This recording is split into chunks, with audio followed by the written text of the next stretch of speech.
We wish you a Merry Christmas. We wish you a Merry Christmas.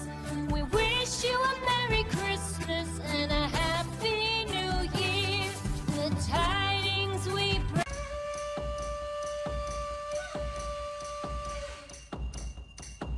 Hola y bienvenido a otro de mis vídeos. Bueno, aquí como podéis observar, este vídeo lo he denominado Vistas Aéreas de Valencia. Bueno, aquí podemos ver la zona puerto, los edificios, un poquito el mar, un poquito el puerto que anteriormente hemos visto, y vamos a ver también la zona del oceanográfico, la ciudad de las ciencias también. Bueno, esto lo tengo, este contenido, puesto que las fotografías no tienen una calidad muy aceptable, pero dentro de lo aceptable se puede apreciar.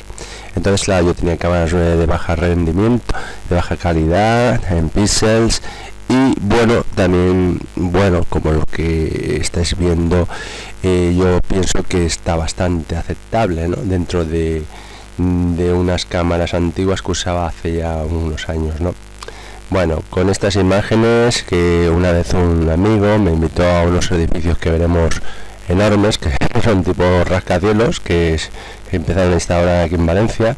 Así veis el edificio blanco, pues uno de ellos me invitó y realicé las fotografías. Y bueno, la verdad es que me llamó la atención, porque en ese momento pues no las había visto, y vemos que algunas, pues debido al sol, cogí un tono bastante aceptable. Bueno, espero que disfruten de estas fotografías aéreas de la Vista de Valencia, Ciudad de las Ciencias y el puerto de Valencia, lo que hemos visto.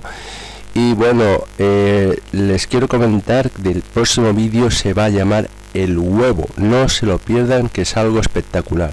Muchísimas gracias por el vídeo, espero que les haya gustado y hasta el próximo vídeo.